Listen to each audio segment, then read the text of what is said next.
a enseigné. Et il a formé des disciples.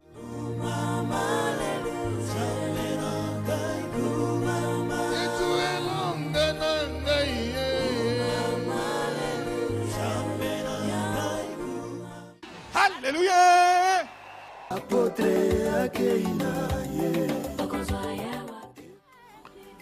Mesdames, Messieurs, bien-aimés frères et sœurs en Christ Jésus, bonjour, bonsoir, shalom et bienvenue à cet hommage que nous rendons à Papa Ézéchiel Onasambi Olangui Joseph qui vient de nous quitter.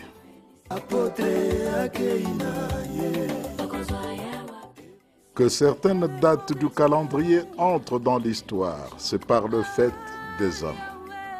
Les hommes qui, consciemment ou inconsciemment, infléchissent la marche de cette même histoire en bouleversant les repères de la société, en bousculant les acquises et les impositions dans le monde du travail et ou en renversant le mode d'emploi économique, politique et surtout culturel.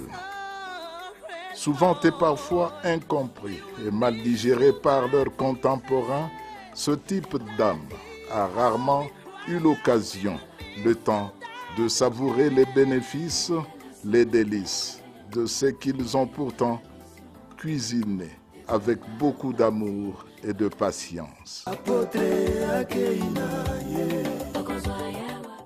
Ils ont réanimé. Papa, finalement, il va...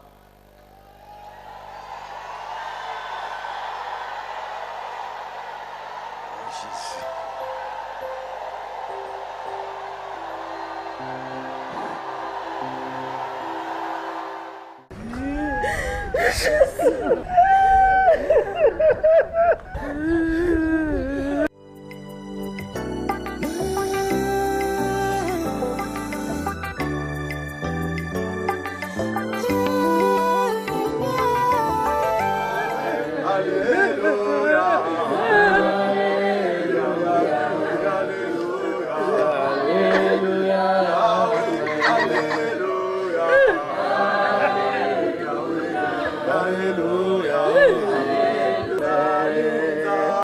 Seigneur, fortifie-nous physiquement et spirituellement. Nous voulons honorer cet homme. Nous voulons honorer cette légende. Nous voulons honorer cette icône qui t'a donné sa vie, Seigneur, et qui t'a servi avec humilité, avec détermination, avec engagement, qui nous a appris à te craindre, à t'obéir, qui nous a appris à croire en toi, qui nous a appris à dire que ni la mort ni la vie ne nous séparent de ton amour. Alléluia.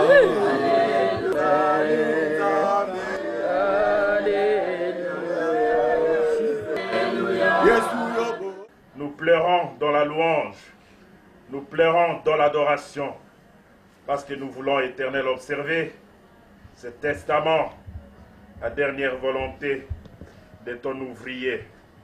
Merci, Éternel.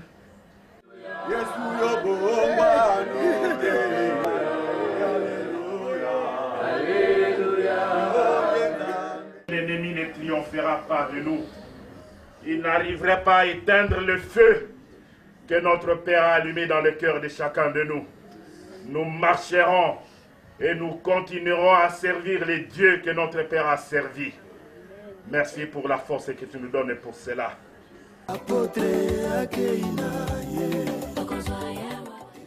Qu'on le veuille ou non, le vendredi 29 septembre sera entré dans l'histoire aussi par le fait d'un homme. Olangui Joseph Ézéchiel Onasambi, que nous sommes des centaines de milliers à pleurer, même si c'est d'une manière particulière à travers le monde entier. Mais est-ce que parmi plusieurs, celui que d'aucuns ont aimé appeler avec un geste de fierté orgueilleuse, Papa, le berger, l'apôtre docteur, l'évangéliste international, était-il fondamentalement de ce cercle restreint de cette typologie d'âme, hors du commun? sans dichotomiquement dire oui ou non. Nous voulons plutôt regarder froidement à l'étendue de l'empreinte impactée par la pensée et l'action de cet illustre personnage. Il m'a protégé, il a protégé mes pensées, il a protégé mon cœur. Donc il m'a donné une confiance, qu'on peut dire confiance avec. Je dois tout à Papa Olangi. La grosse difficulté que nous avons rencontrée pour parler de cet énorme personnage réside ici dans le fait que ni de près ni de loin, il ne pouvait être dissocié de sa moitié, de son épouse dans l'esprit comme dans la chair. Si ce n'est par la fatalité que nous déplorons ce jour. Reconnaissons tout de même que comme dans le cas de figure de l'arbre qui cache la forêt, l'assertion qui veut que derrière tout grand homme se cache une grande dame, c'est plus que vérifié dans notre démarche. Presque sur la pointe de pied, l'apparemment frêle silhouette de M. Olangi arrive sous les feux de projecteurs du monde entier à la faveur de la révélation que sa charmante épouse reçoit des dieux. Révélation qui, soulignons-le tout de suite, ne pouvait être mise en œuvre que par le couple.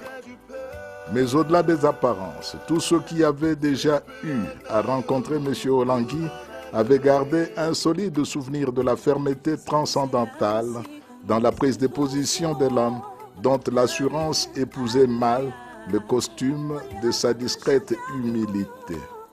Un meneur d'hommes d'une simplicité ahurissante.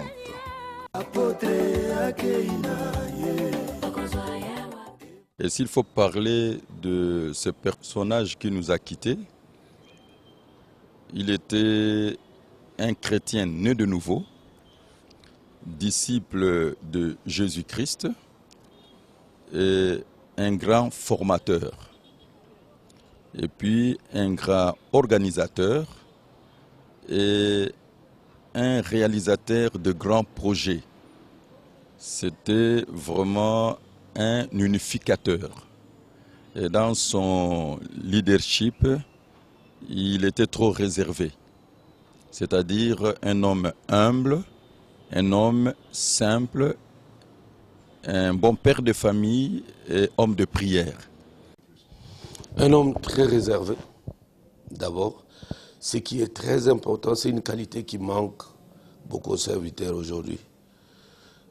Quel que soit le niveau où Dieu peut amener quelqu'un, garder cette modestie, à part exercer juste son ministère, et le reste, ça ne nous concerne pas. Être concentré sur son sujet. Et ça, je l'ai suivi de loin et de près.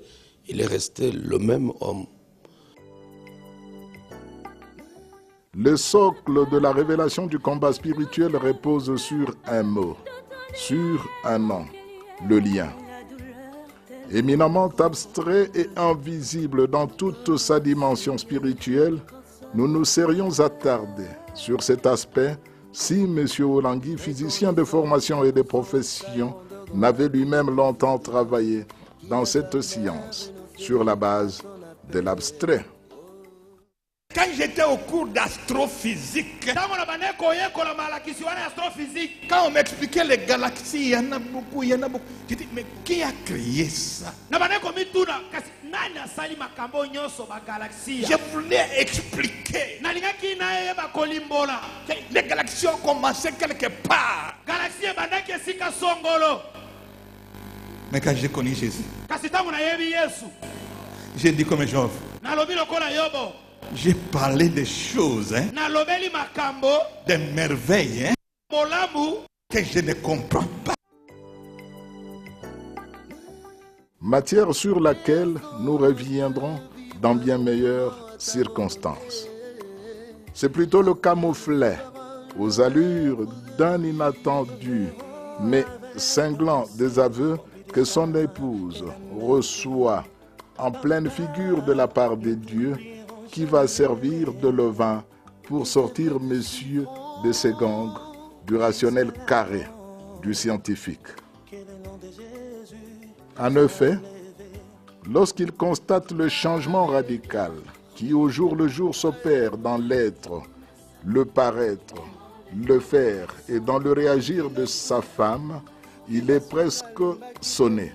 Peut-être pas KO debout, mais il n'en est pas très éloigné. En bon scientifique, il observe, se pose des questions et veut des réponses. Sauf qu'ici, son rationalisme fait face à une envahissante vérité spirituelle. Cette même épouse, fruit d'un franc et mutuel amour de jeunesse, jusqu'alors d'une tendresse et d'une soumission insoupçonnée, avait du jour au lendemain basculé dans les excès de colère, dans les excès d'insubordination, soumettant le foyer à plus que dure épreuve.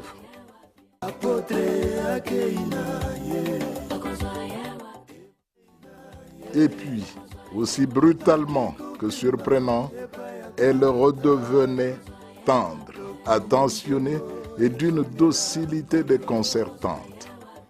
Quand elle lui révèle que c'est Dieu qui est en train de la transformer, M. Olangui, bien que n'étant pas sur un terrain totalement inconnu, encaisse sans trop croire.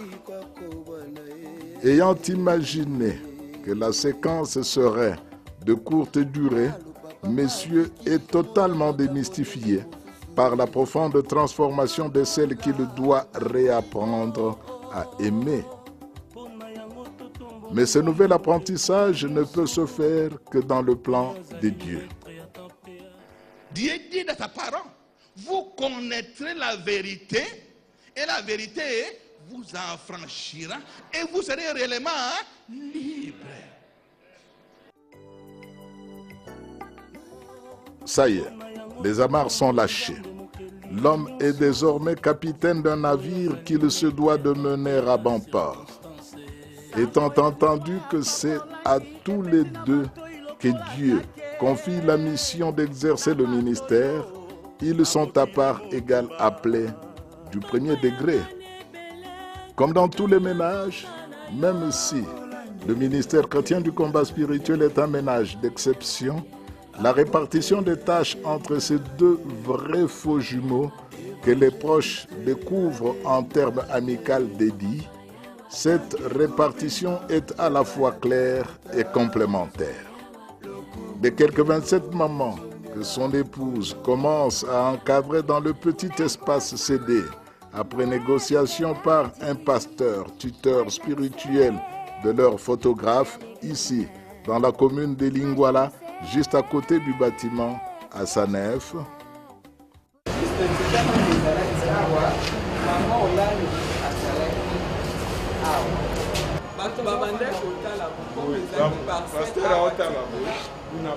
Je me suis présenté chez Maman Lang en tant que photographe. C'est ça. Pas étant qu'un serviteur de Dieu ou un pasteur. Et je lui ai dit, maman, si c'est possible, tu peux venir dans mon église faire un séminaire. Parce qu'elle partageait les 10 commandements. Ce que le Seigneur Dieu lui avait donné dans sa maison sur place, avec les autres. Et moi, j'étais convaincu que les choses qui sortaient d'elle, c'était des choses vraies. C'est pour cela que je lui avais demandé de venir ici, de faire un séminaire avec, pas seulement moi, mais avec tout le monde ici à l'église. Elle a accepté. Elle est venue ici. Et elle a fait ce séminaire pendant 4 jours. Elle a enseigné sur les 10 commandements.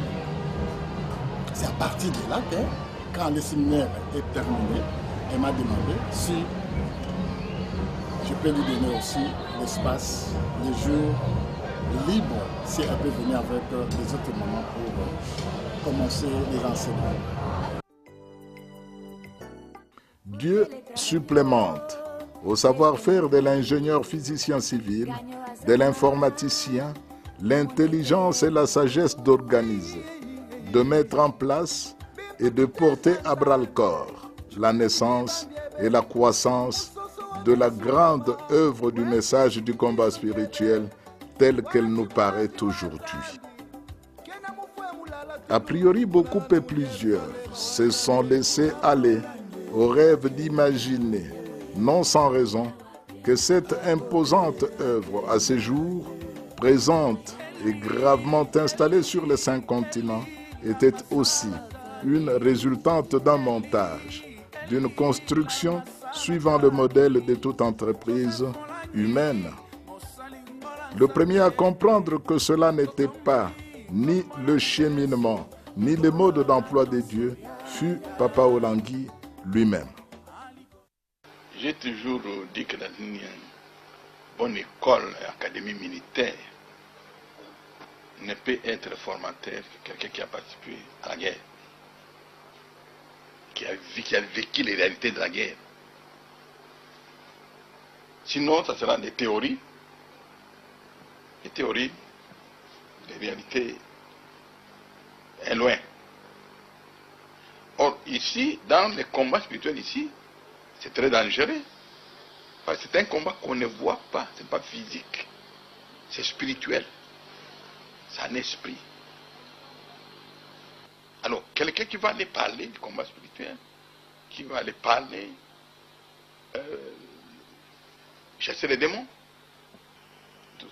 c'est comme dans la Bible, ça n'a pas commencé aujourd'hui. Dans la Bible, il y a des gens aussi qui ont fait ça.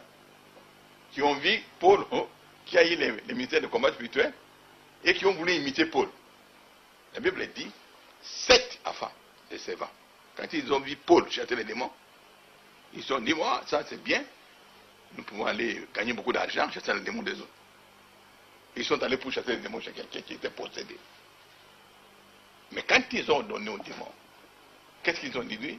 Ils ont dit aux démons, au nom de Jésus que Paul enseigne. Ce n'est pas les Jésus. Au nom de Jésus que Paul enseigne, je vous ordonne de sortir. Les démons leur disent, Paul, nous le connaissons. Jésus, nous le connaissons. Mais vous, on ne vous connaît pas.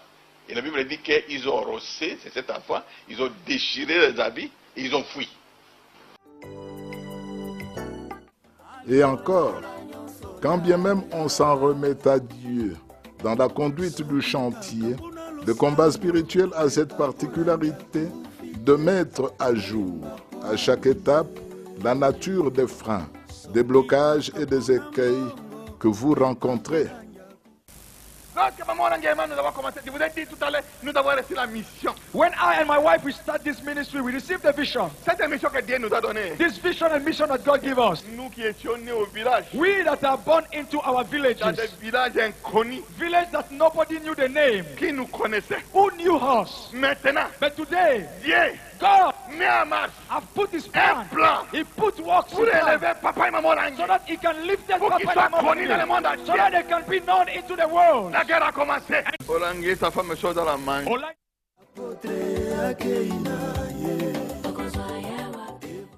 Brique par brique, pas à pas, cet ingénieur qui a très vite grandi et s'est épanoui à vue d'œil dans la volonté de Dieu en commençant par ranger dans les tréfonds des malles ou des tiroirs tous ses diplômes du savoir scientifique, ses livres entièrement avec méthode et minutie à l'œuvre.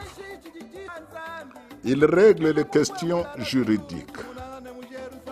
La Fondation Olangui Osho verra le jour pour coordonner les activités spirituelles et philanthropiques développées au sein du ministère chrétien du combat spirituel à travers la Communauté internationale des femmes messagères du Christ, CFMC, le Centre Péniel mondial, CPM, et la Jeunesse chrétienne combattante, JCC, dans le cadre spécifiquement spirituel. Au sein du groupe des écoles Béret, dans le cadre éducatif qui, du reste, s'étend à l'alphabétisation et à la formation aux métiers du secteur social et même civique.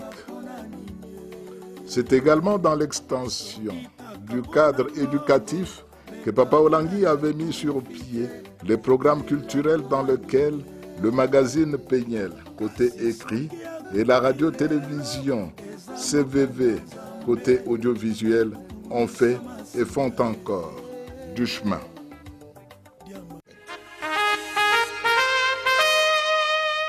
C'est Jésus. qui sonne la trompette. Quand tu vas te réaliser que c'est Jésus qui sonne la trompette, il ne va plus voir Papa Olangi et Maman Olangi. Donc c'est Jésus qui sonne. Le chemin, la vérité et la vie. Sous l'angle d'entraide socio-économique, les fermes pilotes ont vu le jour, la coopérative d'épargne et de crédit a été installée. Alors qu'au plan de la prévention et de l'action sanitaire, des actions ponctuelles sont organisées suivant les besoins pour assister les personnes ou les populations sous sinistre. Les cliniques Rafa, quant à elles, fournissent des soins de santé à toute la population sans discrimination aucune. Des soins destinés à restaurer intégralement le patient, c'est-à-dire au niveau du corps, de l'âme et de l'esprit. Si nous devons nous préoccuper pour l'épanouissement de cet être-là, il faut que nous puissions nous préoccuper de cet être-ci tous les trois plans du corps, de l'âme et de l'esprit. L'être humain aujourd'hui, dans les conditions où nous vivons aujourd'hui, nous ne sommes pas dans les conditions de la création. Parce que lorsque Dieu a créé l'être humain, il a dit créons l'homme à notre image, à notre ressemblance. L'homme n'avait pas besoin d'être soigné parce que à la création, Dieu n'avait jamais créé de maladies. Si vous lisez la Bible, l'histoire de la création, mais à cause du non-respect des lois de Dieu, l'homme a chuté. Et à cause de cette chute, beaucoup de choses ont apparu, notamment les maladies. L'être humain aujourd'hui est oppressé ou attaqué par plusieurs éléments, plusieurs agents qui peuvent les rendre malades. Donc maintenant, si nous devons nous occuper de l'être humain pour son épanouissement intégral, il faut que nous puissions aussi songer à lui apporter des soins lorsqu'il n'est plus en bon état. Lorsqu'il est malade, nous devons lui apporter aussi des soins pour le soigner afin qu'il puisse recouvrer la bonne santé pour s'épanouir. C'est en tenant compte de cela que vous voyez que dans la mission, non seulement nous avons des cadres pour soigner les gens, si je peux dire spirituellement, et dans l'âme, mais il fallait tenir compte aussi du corps. Et c'est comme ça que nous avons créé la clinique. Les cliniques Arafat sont là pour soigner l'être tout entier. Alors comme les cliniques Arafat doivent apporter des soins complets à l'homme, dans les cliniques Arafat, nous avons une spécificité par rapport aux autres cliniques qui sont dans le monde. La spécificité, c'est qu'en plus de tout ce qu'on peut trouver dans une clinique scientifique et moderne, nous avons un département que nous appelons le département spirituel, qu'on ne trouve pas dans d'autres cliniques. Et ce département spirituel va s'occuper maintenant des soins de l'esprit.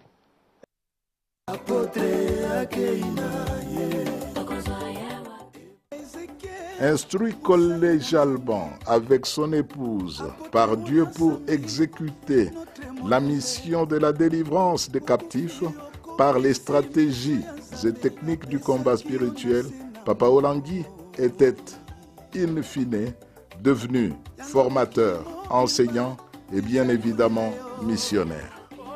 Comment nous sommes partout dans le monde? Il y a trois façons où les sièges naissent.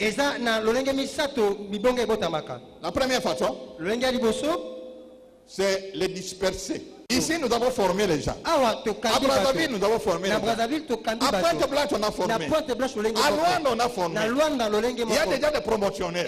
Maintenant, le Seigneur lui-même commence à les disperser. À les envoyer dans des missions de service, dans des mutations de service. Maintenant, quand ils arrivent, le ministère doit être ici. Parce que je ne peux pas vivre sans ministère. Et les sièges commencent à naître. C'est la première façon. La deuxième façon, ce sont des gens qui attendent de parler. Ils attendent de parler. Surtout maintenant. Avec CVV international. Il voit papa et maman en train de prêcher. Il s'accroche à ses enseignements. Il commence à vivre des miracles. Et puis il téléphone. Oh, c'est-à-dire ici, papa et maman, nous avons un petit groupe. Nous regardons la télévision tous les jours. Les miracles commencent à se produire. Nous avons besoin de missionnaires. C'est le camp au Bénin là-bas, tout au nord au Bénin là-bas. Et beaucoup d'autres endroits aussi ailleurs. Ça c'est la deuxième façon. Troisième façon. La troisième façon où les saints naissent. C'est les voyageurs itinérants. Des disciples ou des messagers. Ils sont en train de faire des missions de services de courte durée. Quand ils arrivent, ils ne se taisent pas. Ils témoignent partout. On leur dit, mais pourquoi votre ministère là ne peut pas venir ici? Alléluia. Amen. Alors quand il revient, nous non, maman, là-bas vraiment, envoyer un missionnaire. Maintenant, on envoie un missionnaire. Et les missionnaires démarrent les sièges.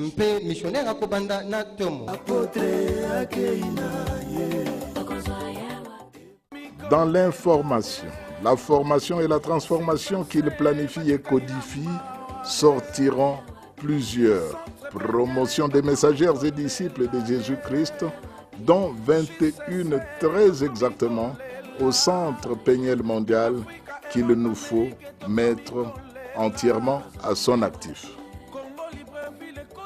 En attendant que de jours meilleurs viennent et fassent que la raison et la foi regardent en même temps dans la même direction, au jour d'aujourd'hui, qu'un intellectuel, mieux, un universitaire se désintéresse de la garantie vitale selon le monde pour s'intéresser à la foi en Dieu, ça fait clash. Et en même temps, ça interpelle à telle enseigne qu'ici, le cas de la conversion de cet ingénieur a, à lui seul, provoqué et drainé un très important nombre de scientifiques que Papa Olangui a fait gagner à Christ. Il va de soi qu'il ne pouvait pas être partout à la fois. C'est ainsi qu'il a développé un module de formation destiné aux messagers et disciples consacrés, module au terme duquel les bénéficiaires glanent le titre et la fonction de missionnaire. Et ça veut dire aller faire de toutes les nations mes disciples. Ce qui fait que ce que nous enseignons deviennent des disciples de Jésus-Christ.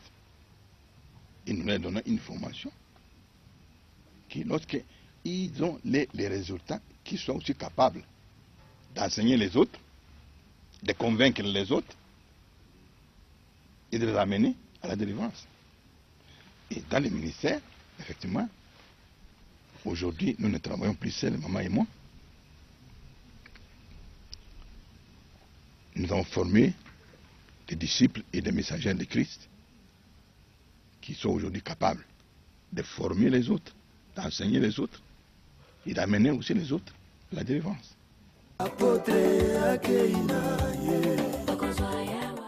Non seulement le message révélé du combat spirituel a ratissé large, dans tous les milieux, dans toutes les classes sociales de deux côtés du fleuve Congo, le rayonnement de ce message est aussi allé porter par les missionnaires et même par les messagers et disciples de Jésus-Christ en voyage d'études, de tourisme, ou d'engagement professionnel.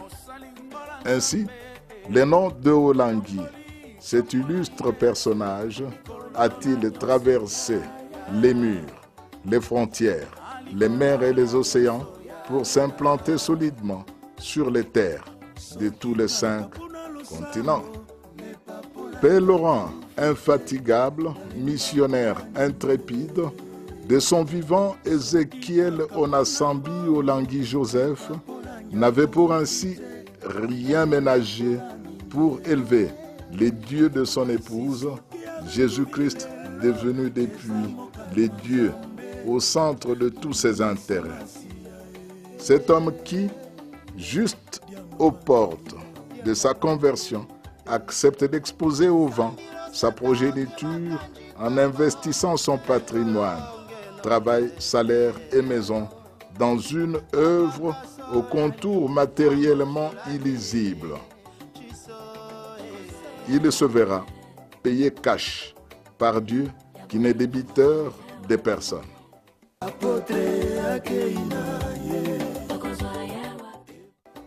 L'inexorable rayonnement que connaissent les enseignements et le flagrant succès socio-économico-professionnel de la pratique du message du combat spirituel sont, nous semble-t-il, à mettre à l'actif de cette aveugle profession de foi de la part d'un homme pétri et répu des connaissances scientifiques. Le ministère chrétien du combat spirituel, nous ne le dirons jamais assez, Dieu le révèle comme une branche d'enseignement au bénéfice de l'Église corps du Christ, dans sa marche vers la conquête du salut éternel. Papa Olangui met sur pied les corps des partenaires de Jésus-Christ et accepte de parrainer les pasteurs et conducteurs des églises et ministères chrétiens de tout l'espace francophone.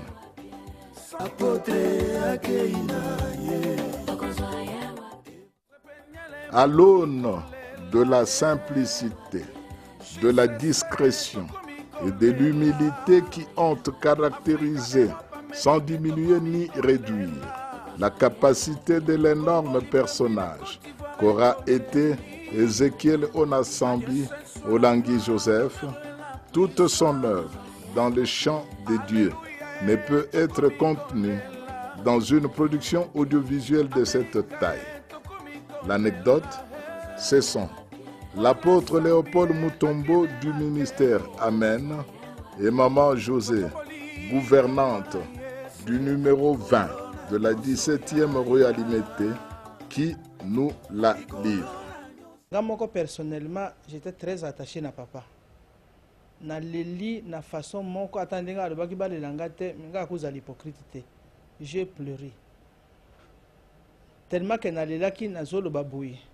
Lokola papa akufi ye muta kotela kangai na ba problème na ngai en tout cas soki kaka ba bouger nga les sous ba banda ko betanga ba marteau. Moi je vais quitter le ministère pour nazana muta kotela ngate. Wana ezaki chanson na nga na zolo ba. Na ko bomba ngote. Maintenant tango Rose aye na mwana mwasi wana pona koya kopesa nga révélation wana papa j'étais soulagé. Na mona ki lokola nzamba ngo azo répondre nga pesa directement. Na sens nini? Kolanda esprit ya révélation. Papa amati na Yesu. Banji bazoyemba donc ezaki fete na lola. Parce que nzembo wana kabanga na linga kango mingi. Soki na zoyemba ngo na yemba kango na posa ya motema na nga nyonso. Comment na que non l'odeur ezokita juste pas maman et puis mato wana yeye balatisi maman mato wana, cela veut dire nzamba amoni ba préoccupation ya bana na et tout ce qui était à papa a déversé en pas maman.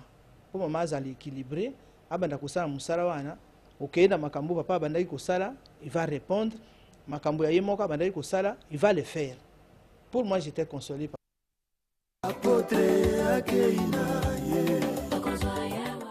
J'ai connu Papa Olangui d'abord en tant que cadre à la SNEL, il était directeur. Et en ce moment, ils ont fait de leur maison une cellule de prière. Et j'y allais chaque midi. C'était dans les années 87-88. J'allais chaque midi pour prier avec eux. Et Papa Olangui a pris une décision de m'acheter un billet pour que j'aille à Lodja. Ce que j'ai vécu à Lodja était incroyable. J'ai vu un couple de papas âgés qui sont venus me remettre une lettre. Papa, cette lettre, c'est pour notre fils. Nous avions écrit des choses là-dedans, il faut qu'il lise ça. S'il peut recevoir le même Christ que nous, on a reçu ici. Je lui ai dit, mais au fait, c'est qui votre fils? Curieusement, ils me citeront le nom de Papa Olangui. Alors, j'avais tellement de larmes, mais c'est grâce à lui que je suis venu vous annoncer l'évangile ici. Il dit, c'est pas possible. Ils se sont regardés, papa et maman. Il dit, c'est vrai. Mais non, c'est pas un étranger, c'est lui qui m'a acheté les billets d'avion. Mesdames, messieurs, bien-aimés dans le Seigneur Jésus-Christ, merci de toute l'attention que vous nous avez accordée tout au long de cet hommage. Shalom, au revoir et à très bientôt.